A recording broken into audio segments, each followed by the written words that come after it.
زہر قاتل بے اثر ہو گیا۔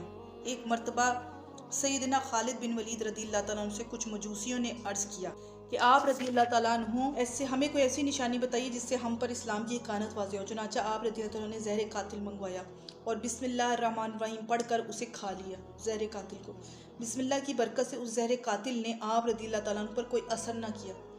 بسم اللہ الرحمن الرحیم کی برکت سے اس زہر قاتل نے، اتنا خطرناک قسم کا زہر تھا، قاتل مطلب بہت قتل کر دینے والا زہر تھا، تو آپ رضی اللہ تعالیٰ عنہ پر تب بھی اس کا کوئی اثر نہ ہوا۔ کس کی برکت سے؟ بسم اللہ شریف کی برکت سے۔ یہ منظر دیکھ کر آتش پرست یعنی جو آگ کی پوجا کرنے والے تھے بے ساختہ پکار اٹھے، دین اسلام حق ہے، دین اسلام حق ہے۔ جس نے حق کی طرف آنا ہو، جس کو اللہ نے جس کے نصیب میں ہدایت لکھ دی ہو، تو پھر کوئی نہ کوئی بات اس کے دل پر اثر کر ہی جاتی ہے۔ تو پھر انہوں نے کہا دین اسلام حق ہے۔ ان مجوسیوں نے، ان آتش پرستوں نے، مجوسیاں ہوتے ہیں جو آتش پرست، آگ کی پوجا کرتے ہیں، معلوم ہوا کہ کھانے یا پینے سے قبل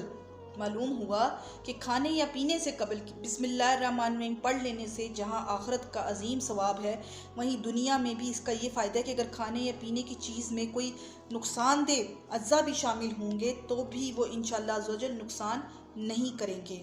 حضرت سیدنا خالد بن ولید رضی اللہ تعالیٰ عنہ پر زہر اثر نہ کرنے کا یہ واقعہ دیگر کتب میں کچھ الفاظ کے فرق کے ساتھ بھی ملتا ہے، یا یہ بھی ہو سکتا ہے کہ ایک سے زیادہ بار یہ کرامت ظاہر ہوئی۔